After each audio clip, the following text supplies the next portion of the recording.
Untuk memulai seperti biasa, kita akan menggunakan aplikasi yang sudah kita install, yaitu Metaspark Studio.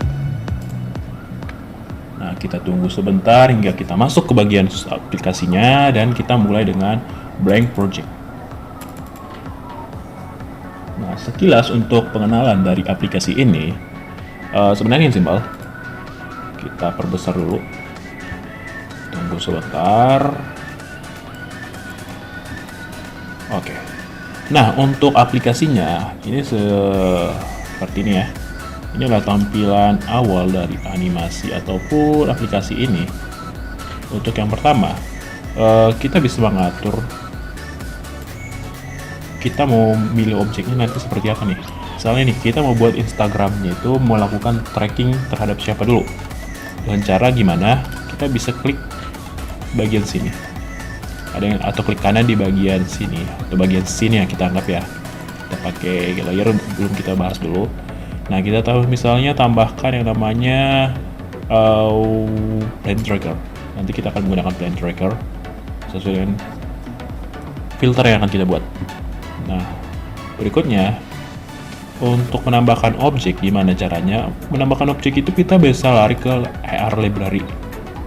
Sini kita bisa mencari yang namanya beragam macam 3D object, atau sebenarnya bisa juga mencari musik, sound, dan lain sebagainya. Tapi karena kita fokus kepada library, kita akan menggunakan yang bagian sini. Sebenarnya juga ada juga script kalau kita melakukan hal yang lainnya. Oke, kita gunakan contohnya yang tadi ya, Pokeball ya. Siapkan aja nanti Pokeball. Atau kalau kalian misalnya membutuhkan objek 3D lain, silakan saja. Setidaknya tidak jauh ataupun kalian masih mengerti cara menggunakannya.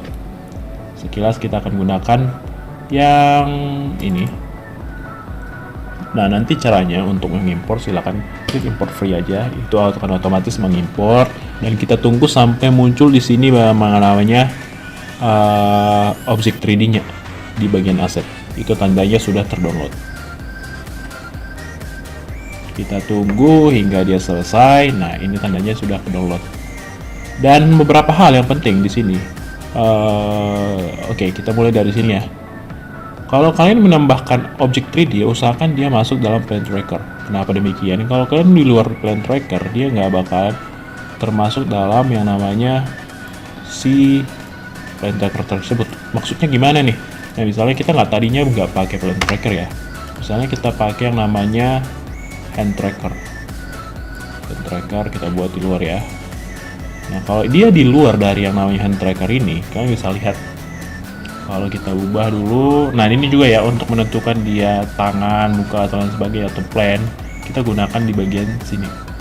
Nah, karena kita mau coba pakai Hand Tracker, pakai Hand Tracker. Hand Tracker seperti ini. Pertama kita kecilin dulu ya ini.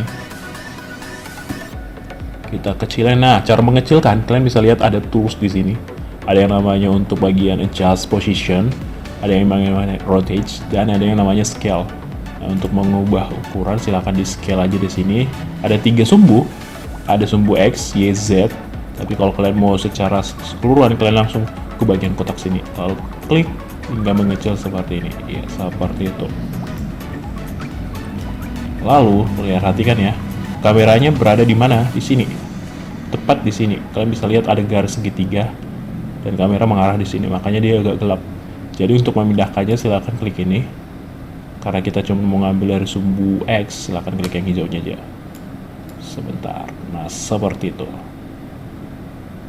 Nah, dari sini kita akan mulai lihat perbedaannya kalau dia di luar dari tracker dan di dalam trackernya. Nah, kalau dia di luar seperti ini, tidak akan terjadi apa-apa. Tapi ketika dia di dalam, kalian bisa lihat.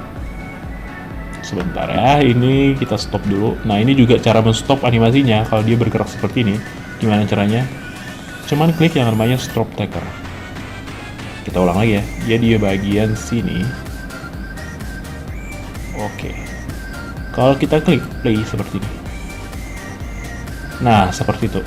Jadi fungsi dari hand tracker itu ya seperti itu, menambahkan suatu interaksi. Dan kalau kita masukkan 3D objeknya ke dalam trackernya, akan terjadi interaksi. Kalau dia di luar tidak akan terjadi interaksi apa-apa.